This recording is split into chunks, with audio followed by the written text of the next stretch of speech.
Welcome to today's Spotlight feature. I'm Lynne Hughes-Williams and I'm here with Dr. Thania Acaron, the creator of an exciting new pilot program called MenoMove. It starts on the 3rd of September and it's funded by the Welsh Arts Council, Aneurin Bevan University Health Board, Velindre NHS Trust and run by the Body Hotel. Now this is for those who are experiencing perimenopause or menopause. So thank you for joining us, Dr. Acaron. Tell us a little bit more. Sounds so exciting. Yeah. So MenoMove is, it's a pilot program run by the Body Hotel. I mean, this is a Wales-based social enterprise that has a primary focus on movement for well-being. I'm a dance movement psychotherapist, so we really believe in this power of listening to the body, reconnecting to the body, and repairing sometimes that relationship with the body. And here we're starting a whole new set. It's going to be 2 different pilot programs, which are 6-week pilots. One starts in September 3rd, and the other one starts in late October. And people can sign up. It's for a free program for women, trans men, and non-binary people who are going through menopause and are based in Wales. Okay, so you've mentioned the word dance. So tell us a little bit more for those who perhaps think that they can't cope with dance. Is it dance? Well, that's an excellent question because we often get that question. And I would say that our sessions focus on movement and the expressive parts of the individual. So this is the idea that actually we're engaging with physical activity. We might engage in play, and there's different tasks or activities that we do. Sometimes they're individual activities where you can be on your own, and sometimes they're group activities so you can interact with others. But the primarily thing is we are in this pilot program, we want to generate some of the themes that are coming up for people. Our primary objectives are looking at vitality and that sense of returning back to us and combating the fatigue, because I have lived experience of perimenopause, so I'm going through it at the moment in terms of regulating energy levels. And we also want to look at solidarity and building that community together. And then we have a third component, which is there's a skill building. So we might draw upon, put some music. If people want to have a boogie, we can. But a lot of the trajectory that we have in terms of movement, our movement programs, we've done some for the NHS and we've worked with healthcare staff, right? This idea of opening, exploring, and having a bit of a go at something, right? And also that we can reflect on what's happening in our lives through movements, through the arts. You know, I always have reflective materials and a table for people to reflect if they want to draw or write, or finding your own resources is really the key to this program. A lot of self-expression. Yeah, yeah. Yeah, because a lot of people are like, oh, I don't dance, or I don't, and yeah, but we moved, right? We moved to get in, Yeah. to get our body from place to place. And yeah, I also want to say that I have different modifications for things. So I have, the idea is that it is also open to people of all abilities, right? So they're able to engage at the level that they want to engage in that safe space. Okay, so it could be low energy or high energy, however they are feeling on the day. Yeah. I mean, I'm anticipating there'll be a lot of expressing some anger, getting some of the stuff through. Like, it is quite stressful, and our level of tolerance is not the best No, sometimes that's during right. perimenopause. So, but yeah, if people are like, I'm low energy today, or I'm not feeling like I want to maybe engage at this level, I really encourage people to just come in and, make that space their own.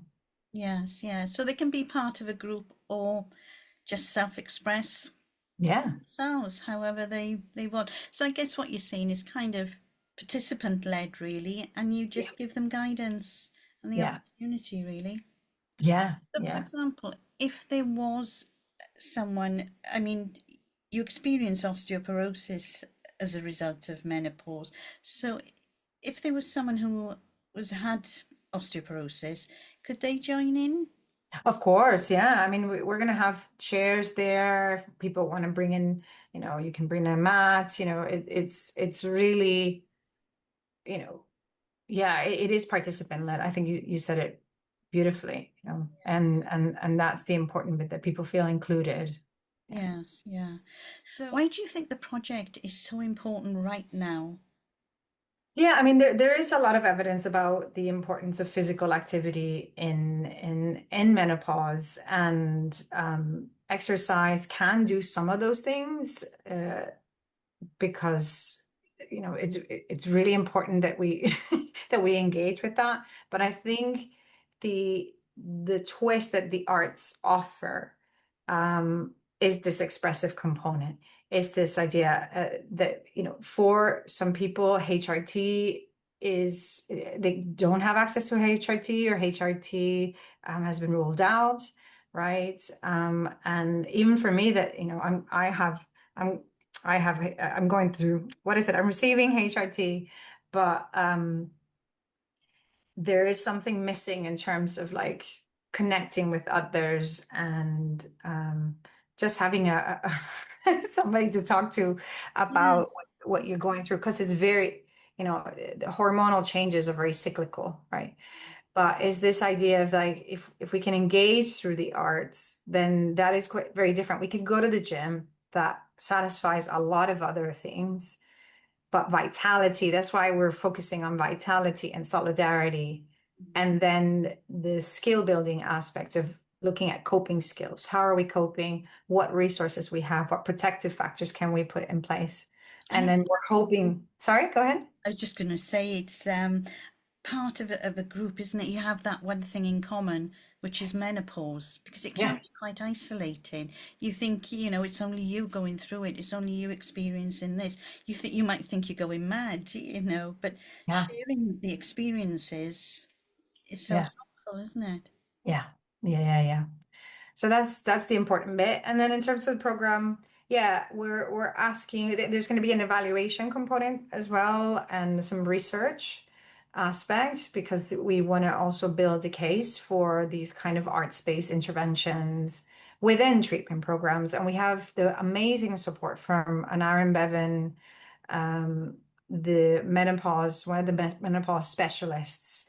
Michelle Olver is also referring into the program, and we have the support from the arts and health coordinator. So this is kind of a program that's not kind of running as an add-on, like it's being welcomed as an integral offering, Yeah. which is really, really positive. So we're asking the people, there's that 6 week, 6 week pilots, and then we're having some specialized groups for um, two different community groups. So one is people who are going through menopause as a result of cancer treatment, and that's through Velindre. So that will be held at Velindre's health quarters. We're still seeing what dates are available, but if people want a special, those are 2 sessions to Mm. kind of get a little bit deeper into that particular experience. And then we're also running 2 workshops for trans men and non-binary people and LGBT people who want to have that dedicated space as well. Because those are 2 groups that also have been excluded from larger conversations on menopause. And so we want to get a sense of what that lived experience is like. Yes, it's opening up the discussion, isn't it, for that particular group, really. Yeah. It just sounds fantastic. So if there is anyone listening and thinking, this is for me, how do they join? So there's various ways. We have in our websites www.thebodyhotel.com. I stress the THE at the beginning, slash MenoMove 2025. But if you go even to our landing page, you can Google us. In the project's website, you'll be able to see a link to MenoMove, and that page has all the information, has the kind of longer description, some videos of our previous projects if people want to do that, and they can download the brochure in Welsh and English. You can also reach out through LinkedIn, Facebook, Instagram, and we have a channel on YouTube as well. So people can send us a message and then we'll send them the registration link. So all those links are there and they're on our social media as well. So, am I right in thinking there's limited spaces and they filling up quite quickly? Yeah, there's been like a growing interest in this, and yeah, so we highly encourage people to register as soon as possible, even if you're thinking, oh, I want to do the second pilot a bit later. So early registration is great. And we are looking for people who are based in Wales. That's really important. And you just have to be going through perimenopause or menopause and interested in movement. Uh, and and there's a commitment of 6 sessions. So we alternate between online, in person and online to make it accessible for people. And the sessions will be held in Newport, the in-person sessions and the online, wherever you are. Great. Oh, thank you, Dr. Acaron, for taking the time and driving this forward, really, because it's so important, isn't it? Yeah, yeah. It's a topic that's really dear to my heart, and Yeah, and I'm hoping that it raises a lot more awareness and brings a lot more of an evidence base for the arts and for dance and movement in particular. yeah. So thank you for inviting me. Right. Well, good luck with it all. Thank you.